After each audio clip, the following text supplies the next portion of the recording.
J'ai longtemps pensé qu'atteindre la liberté financière serait la solution à tous mes problèmes. Pouvoir quitter un job dans lequel je ne m'épanouissais pas, prendre une retraite anticipée avant mes 40 ans, ne plus avoir à me soucier des problèmes d'argent. J'avais tort. La première fois que j'ai entendu parler du mouvement FIRE, je pensais avoir trouvé ma porte de sortie de l'enfer du métro boulot dodo. La promesse était alléchante. Pouvoir prendre une retraite anticipée avant 40 ans pour ensuite profiter de la vie sans dépendre d'un salaire ou d'un travail. En tant que conseiller en investissement et fondateur du média d'éducation financière Le Grand Bain, j'entends très souvent parler de ce mouvement. Mais avec le temps et mon expérience personnelle, j'ai compris pourquoi le mouvement FIRE est en réalité un piège dans lequel on peut très facilement tomber. Je vais donc vous partager mon avis sur le mouvement FIRE et ce qui se cache derrière cette promesse un peu trop belle pour être vraie. Cette vidéo sera divisée en 3 parties. Je vais d'abord vous expliquer ce qu'est le mouvement FIRE. On verra ensuite les problèmes cachés de ce mouvement. Enfin, je vous proposerai mon approche plus saine et réaliste de la liberté financière. C'est parti. Ce qu'est le mouvement FIRE. Le concept de FIRE a été popularisé par des auteurs comme Vicky Robin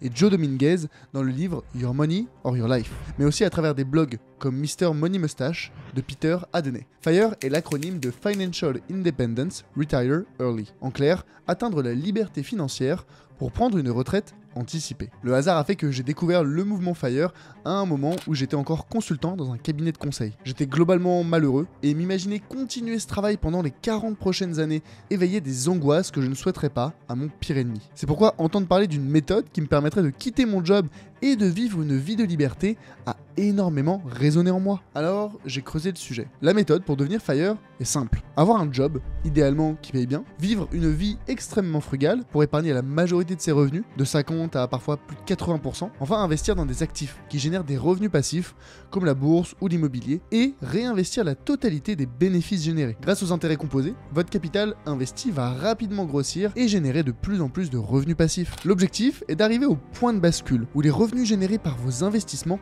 dépassent le montant de vos dépenses habituelles. Une fois ce point de bascule atteint, vous avez techniquement atteint la liberté financière. Vous pourriez arrêter de travailler et vivre des revenus générés par vos investissements. Évidemment, le montant de revenus qu'on veut pouvoir générer est propre à chacun. C'est pourquoi il existe 3 approches au mouvement FIRE. Il y a d'abord le Lean FIRE, qui a pour objectif de pouvoir couvrir ses dépenses habituelles, qui restent très limitées. Le Lean FIRE n'est pas dépensier, et il a besoin de très peu pour vivre. L'objectif d'un Lean FIRE peut par exemple être de générer 2000 € de revenus passifs par mois, et ça lui suffit pour vivre. Il n'a alors plus besoin de travailler. L'avantage du Lean FIRE, c'est que la somme nécessaire pour l'atteindre est relativement basse par rapport aux autres approches. La contrainte, c'est qu'il est obligé de mener une vie très frugale jusqu'à la fin de sa vie. À l'opposé du spectre, il y a le Fat FIRE, qui a pour objectif de générer un revenu passif important, de par exemple plus de 5000 € par mois, et derrière de ne plus avoir à travailler. Le Fat FIRE veut mener la grande vie, il veut couvrir ses dépenses de base, mais aussi pouvoir se faire plaisir au restaurant, en partant en voyage, en achetant ce qu'il veut. Bref, il ne veut pas vivre de manière frugale. L'avantage du Lean FIRE est qu'il permet de se faire plaisir toute sa vie. L'inconvénient, c'est que la somme nécessaire pour l'atteindre peut être très élevée, et donc peut prendre beaucoup de temps à accumuler. Enfin, au milieu, il y a le Standard FIRE. Il existe sous différentes variations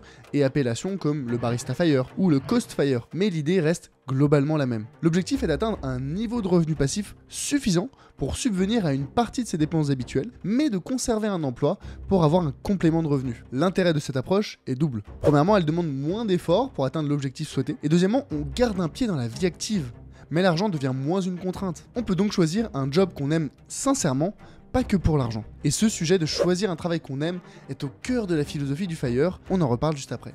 En soi, la philosophie de la méthode FIRE est bonne. Suis tes dépenses, épargne un pourcentage minimum de tes revenus, investis chaque mois, sont des conseils que je répète chaque jour. Donc avant de vous expliquer ce qui me dérange avec le mouvement FIRE, il faut reconnaître qu'il a des côtés très positifs. Il a fait découvrir la gestion des finances personnelles à beaucoup de personnes. Sans ça, elles ne s'y seraient peut-être jamais intéressées. Et je fais partie de ces personnes. J'ai toujours aimé les chiffres, mais l'aspect théorique des mathématiques à l'école m'ennuyait. À travers le mouvement FIRE, j'ai découvert les finances personnelles, qui sont une application pratique des maths dans le monde réel. J'ai découvert des chaînes YouTube, comme Graham Stephan et André Jake, qui m'ont plus appris sur les finances personnelles que 5 années d'études supérieures en école de commerce. Ça m'a tout de suite passionné, et je serai éternellement reconnaissant envers ce mouvement qui m'a fait découvrir une de mes passions. De plus, ses membres ont prouvé que quand c'est notre objectif principal et qu'on est prêt à faire des sacrifices, épargner 40, 60, voire 80% de ses revenus, c'est possible, même si on ne gagne pas 10 000 € par mois. Enfin, il peut être une porte d'entrée vers une approche saine et raisonnée des finances personnelles. Je parle d'une porte d'entrée car je pense que c'est la finalité du mouvement FIRE qui est souvent mal comprise, parce qu'en traînant sur les forums FIRE,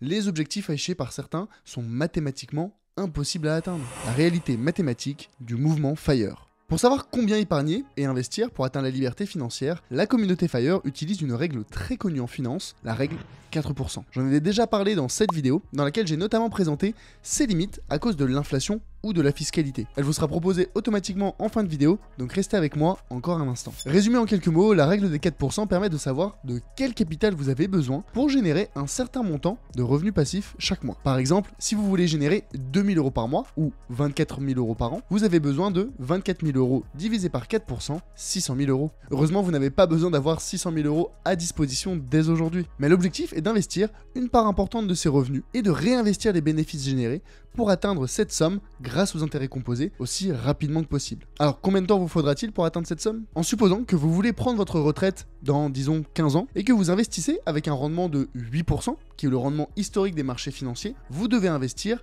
chaque mois 1800 €. Sachant que le revenu médian en France est de 24 330 € par an, soit 2028 € par mois, il vous faut épargner 89% de vos revenus pour être FIRE dans 15 ans. C'est ridicule, tant c'est impossible. Avec un salaire de 2000 € par mois, en supposant un taux d'épargne de 15%, ce qui est déjà très bien, on obtient 300 € par mois d'épargne. Investi à 8% par an, il vous faudra 35 ans pour atteindre les 600 000 € de capital. Même en commençant à 25 ans, vous n'atteindrez ce résultat qu'à 60. À 40 ans, vous n'aurez même pas accumulé 100 000 €. À 50 ans, vous n'aurez même pas 300 000 €, la moitié de l'objectif. Et c'est le premier reproche que je fais à la méthode FIRE, elle est mathématiquement impossible pour un foyer au revenu médian, même en vivant de manière très frugale. Dans ce cas, prenons un peu de marge et supposons que vous gagnez 3 000 € net par mois. À ce niveau, vous gagnez déjà plus que 75% des Français. Si vous voulez générer 3 000 € de façon passive, la règle des 4% indique qu'il faut avoir 900 000 € de capital. Pour avoir ce capital dans 15 ans, il vous faut épargner et investir chaque mois 2 900 €. Encore une fois, vous devez atteindre un taux d'épargne de 90% et vivre avec à peine 100 € par mois. Encore une fois, c'est impossible. Avec un taux d'épargne plus réaliste, disons de 25%, qui est déjà très important, soit 750 € par mois, vous atteindrez votre objectif après 28 ans. À moins d'avoir commencé à investir à l'école primaire, la retraite avant 40 ans reste un objectif inatteignable. Poussons le bouchon encore plus loin et supposons que vous changez d'emploi pour un job payé 30% de plus, donc 3 900 € par mois, et que vous réduisez encore vos dépenses pour épargner 50% de vos revenus, soit 1 950 €. Il vous faudra encore 18 ans pour atteindre la liberté financière. 50% de taux d'épargne, ça vous paraît absurde? C'est pourtant ce que recommandent et prétendent faire des membres de la communauté FIRE. Certains affirment même épargner 60, 70, voire 80% de leurs revenus. Je n'ai rien contre le fait d'épargner une part importante de ses revenus, au contraire. Mais si ça revient à se priver des plaisirs du quotidien, de pouvoir aller au resto de temps en temps, de pouvoir faire des cadeaux à ses proches, ça dénature complètement la gestion des finances personnelles qui doit vous apporter sérénité et confort aujourd'hui, pas demain et encore moins dans 15 ans. Pire que ça, si demain vous ne voulez plus dépenser 3 000 € par mois, mais 4 000 € ou 5 000 € parce que vous avez déménagé, là où le coût de la vie est plus élevé, ou parce que vous avez eu des enfants, ou que vous voulez aider financièrement un proche, les poteaux sont encore loin et ils ne font que s'éloigner. Pour la grande majorité des Français, même en étant sérieux dans la gestion de leurs finances personnelles, épargner plus de 1 000 € par mois est déjà hors de portée. Personnellement, en sortie d'études, je gagnais déjà 3 000 € par mois et j'épargnais 1 000 € chaque mois en suivant avec attention mes finances, mais sans me priver. Même avec ce niveau d'épargne, j'allais tout de même mettre 25 ans à atteindre 3 000 € de revenus passifs. Surtout que je n'avais pas d'enfants, pas de crédit et que mes parents pouvaient m'aider en cas de besoin. Donc malgré une situation très confortable et privilégié, j'étais loin de pouvoir prendre ma retraite avant 40 ans. C'est ici que j'ai commencé à voir les failles de la méthode FIRE. J'ai compris que la frugalité nécessaire pour prendre une retraite anticipée est vraiment extrême. Manger des pâtes à tous les repas, déménager pour vivre dans une zone moins chère, ne pas partir en vacances ou sortir avec ses amis. Être FIRE revient littéralement à ne plus vivre pendant 15 ans, voire beaucoup plus, pour ensuite être libre financièrement. Finalement, à moins d'être extrême dans la gestion de ses finances, le mouvement FIRE est simplement inaccessible pour plus de 80% des niveaux de revenus. À moins de vouloir vous isoler et de vivre dans une grotte pendant les plus belles années de votre vie, le mouvement FIRE ne vous apportera pas la liberté que vous cherchez. Au contraire, il risque de vous faire adopter un rapport à l'argent et à l'épargne extrêmement malsain. L'impact psychologique du mouvement FIRE. Au-delà des considérations purement financières, le mouvement FIRE risque d'avoir un impact très négatif sur votre rapport à l'argent. Quand vous passez des années à épargner de manière compulsive, quand la moindre dépense non vitale devient une source d'anxiété et que vous répétez ce comportement pendant 10, 15, voire 20 ans, quel type de rapport à l'argent pensez-vous développer? Quand accumuler de l'argent devient votre objectif principal, vous n'êtes plus le maître de vos finances, vous en êtes l'esclave. Et j'ai été le premier à le ressentir. Quand j'ai commencé à suivre mes dépenses de façon très rigoureuse, j'avais le sentiment d'être en contrôle de mes finances, alors que c'était tout l'inverse qui était en train de se passer. Vu que devenir FIRE devait me permettre de quitter un job dans lequel j'étais malheureux, j'avais l'impression que chaque euro dépensé signifiait des minutes, des heures, des jours en plus que je devrais continuer à travailler. Ne pas dépenser m'apportait plus de satisfaction que de dépenser intelligemment. En clair, j'avais développé une mentalité réductrice vis-à-vis de l'argent. L'argent était devenu cet anneau que je devais protéger à tout prix, et moi j'étais devenu un Gollum des temps modernes. J'ai eu la chance de m'en rendre compte assez tôt, mais tous les membres de cette communauté n'ont pas eu cette chance. Des dizaines de posts sur le forum Reddit relatent l'histoire de particuliers qui, après des années de vie frugale, ont créé une relation très toxique à l'argent. Ils peinent à dépenser même pour des choses qu'ils aiment et qu'ils peuvent se permettre. On ne peut pas passer des années ou des décennies à accumuler de l'argent et du jour au lendemain se mettre à dépenser. Être angoissé à l'idée de dépenser même pour ce qui compte vraiment pour soi et qu'on peut se permettre, c'est une situation que je ne souhaite à personne. L'argent est fait pour être préservé pour notre sécurité, investi pour notre avenir et dépensé pour notre plaisir, notamment avec nos proches. Suivre le mouvement FIRE à l'extrême oblige de s'exclure et de s'isoler de ses amis, voire même d'un conjoint qui n'adhère pas à cette philosophie. Or, une étude d'Harvard menée sur plus de 70 ans a montré qu'entretenir des relations sociales positives et fortes tout au long de sa vie est un des premiers facteurs d'épanouissement. Se priver de ces relations sociales est une porte ouverte au malheur et une porte fermée à l'épanouissement profond et durable. Parce qu'on peut pinailler autant qu'on veut pour réduire ses dépenses de 10% ou augmenter ses revenus de 30%. La finalité de tout ça reste la même. On veut vivre une vie épanouissante. Et ça se passe ici, pas dans le portefeuille. De même, si accumuler de l'argent est devenu votre seul objectif dans la vie, vous dédiez votre vie à votre travail. Alors, rien de mal à ça, mais une fois l'objectif atteint, vous allez sentir un vide colossal dans votre vie. Pensez que vous allez magiquement pouvoir switcher du jour au lendemain d'une vie de privation vers une vie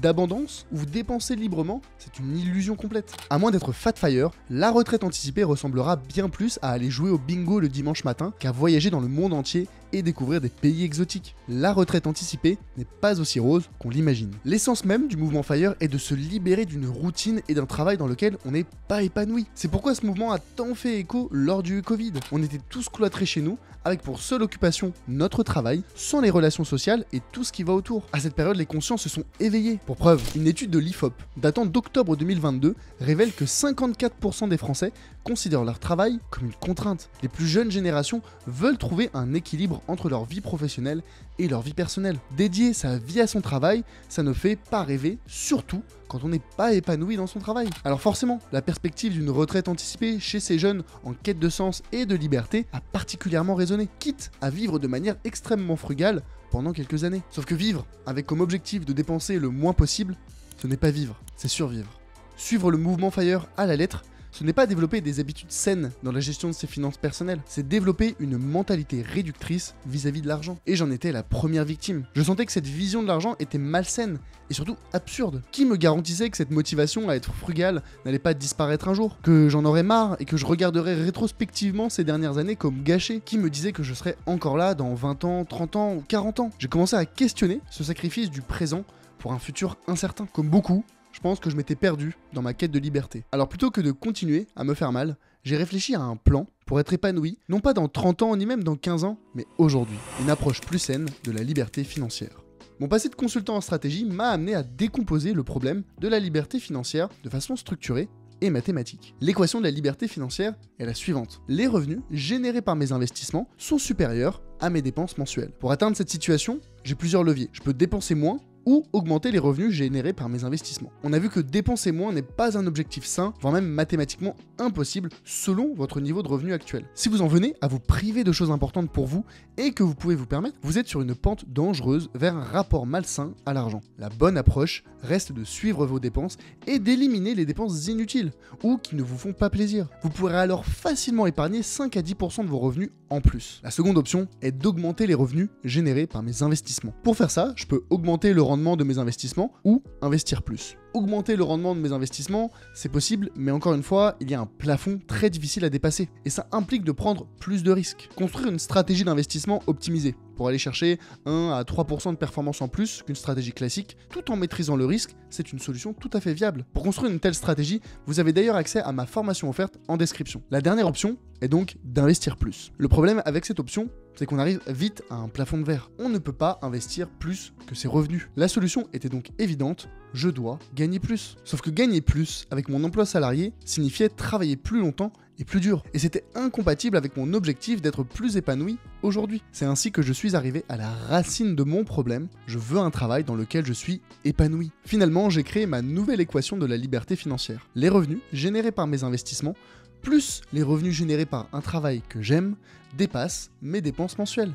Bien que plus longue, l'équation était en réalité bien plus légère à digérer. Maintenant, il me restait à réfléchir à ce qui définissait un travail épanouissant pour moi. Pouvoir travailler d'où je veux, quand je veux, ne pas perdre de temps dans les transports, faire un travail qui a du sens pour moi, bien gagner ma vie. Personnellement, je trouvais pas ces éléments au même endroit sur le marché du travail. Alors, j'ai créé mon propre travail et je suis devenu indépendant. Je ne dis pas que la vie d'indépendant est une panacée à l'épanouissement, mais c'est une vie qui me permet d'avancer vers la liberté financière tout en m'offrant le sentiment d'épanouissement que je pensais réservé à la retraite. Et je me vois bien plus vivre avec ces contraintes que celle de me priver pendant des années tout en continuant un job dans lequel je ne suis pas épanoui. Parce que finalement, si la dimension financière de la liberté en est un rouage important, elle n'en reste qu'un élément, qu'on soit d'accord.